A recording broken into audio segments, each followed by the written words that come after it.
Aloha.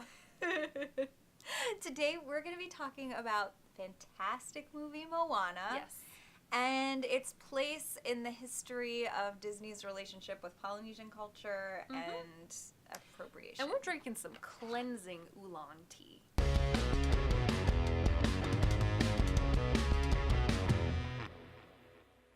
Moana is a great movie. If you haven't seen it, go see it. We really enjoyed it. We really loved it. We wanted to start with a little primer on tiki culture in the U.S., specifically with Disney. Yeah, so tiki culture in the U.S. actually has like two main like waves of popularity. So the first one was in the late 30s. That was when you saw like the first tiki bars with like, you think of tiki torches and like rum drinks and like those kind of things, and you know, floral prints yeah. hibiscus. That really started happening in the late 30s. That's when Trader Vic invented the Mai Tai, you know, that kind of stuff. And you started having troops stationed in Pearl Harbor. It was the late 40s, I think, when James Michener's book that became the musical South Pacific came out. So the war in the Pacific brought a lot of the ideas of that culture to America. To white middle America. And then in the 50s it became really like homogenized. And then again, in the late 50s, I think Hawaii became a state in 59?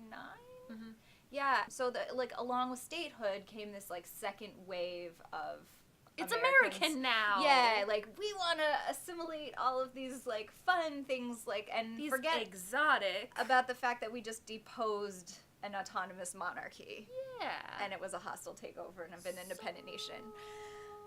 How does Disney fit into all of this? So Walt Disney started, I feel like the Tiki Room opened in the 50s. It was an original attraction in 1955 when Disneyland Park opened so this was California. Before Hawaiian statehood, but like white people lived there, Americans lived there. And as we know, the Tiki Room in Disneyland is extremely culturally sensitive and accurate. Sarcasm. It does feature animatronic birds.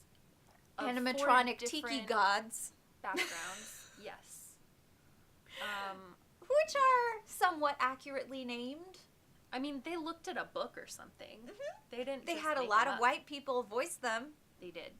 Let's just say that Disney's history with Polynesian culture doesn't start out so great. Yeah. It's troublesome.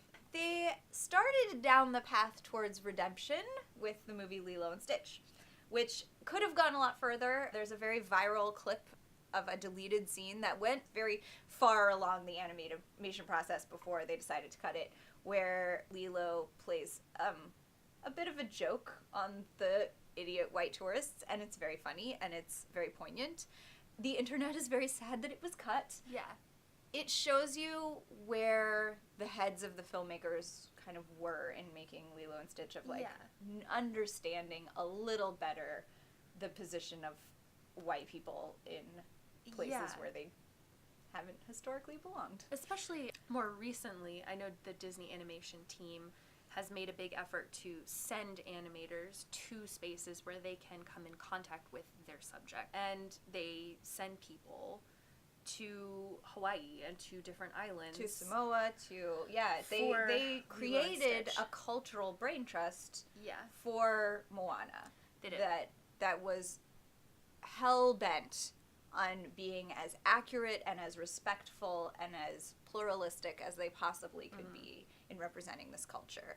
They also went an incredibly big step further, in which almost the entire voice cast is made up of South Pacific Island people, heritage people. The next step then would be maybe to hire some more Polynesian animators and directors and other creators. I know that they did ask Taika Waititi, the New Zealand filmmaker, to write a first draft of Moana, and I think this is really where the kind of conflict of doing this comes from, because Disney has such a long legacy of just sort of like plowing through this culture and commodifying it. I think a lot of people looked at that, not just asking him to write the draft, but looked at this movie and went, okay, whatever. Like, there's so much trust to earn back that I heard Taika Waititi wrote basically like a fuck you draft. He wrote a character that was basically like Two-Spirit as one of the main characters, and Disney was like, oh, we want to be accurate, but we don't really want that in our movie. That's too much for us. And there were some criticisms also of the final movie with the depictions of Maui specifically as a character of size, which Maui is usually historically a young, robust, like strapping young man. He's pretty robust. I mean, but like It's no, really like in a not in a funny, light jolly way. way. Yeah. He's like the attractive hero Achilles of Hawaiian culture. And so a lot of people were annoyed with Disney. I mean, and rightfully so, for taking a demigod of their culture and misrepresenting him. Yeah. To hear Disney's side of it, they clearly did not want there to be a love story. So they didn't want someone who would be confused for a Disney prince to be the second lead of a story that's about a girl. Yeah.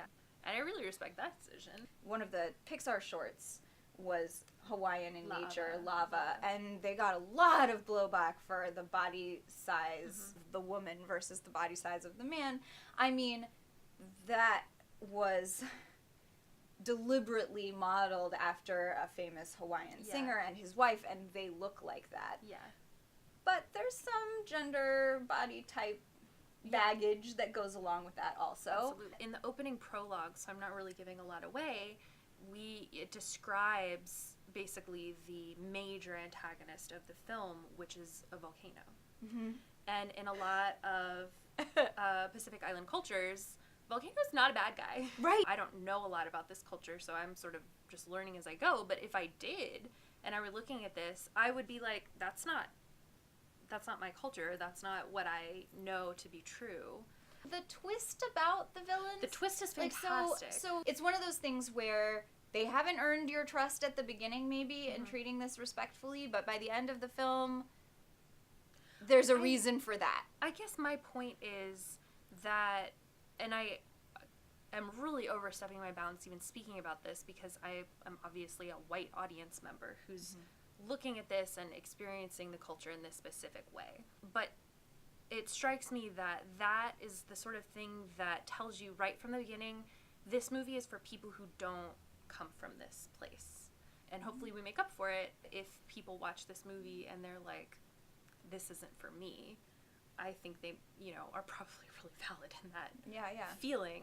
Even for a white, indoctrinated Hawaiian audience, because Hawaii has been a part of the United States for 50 years, and there is a blending together of the cultures that exist there. And, like, young Hawaiian girls today, having a character like Moana to look up to is extremely valuable. Having a mirror like that is so powerful, that's so positive. She's such a positive role model. She's such a positive body type. Yes. There's so much good there. There's so much good stuff in this movie. Surprisingly, there are enough female characters in Moana that we can do this. Oh, man. I want to elect Moana. Yeah. Elect her. She's gonna get to be chief someday. She is. It doesn't seem like an elected position, but I would like to give her... Yeah, I would like her to know that she has the backing of her people. Yes. I want to give her grandma the army, actually. Yeah, like an army of stingrays. Yeah. Just like, I mean, that sounds terrifying, frankly. But awesome. Yeah. There's always Te Fiti. Yeah, I mean, we could read, like, the handed down scriptures of a Polynesian goddess. Sure. Yeah. I mean, I would love that. I know. I feel like I want somebody to write that. Cheers to that.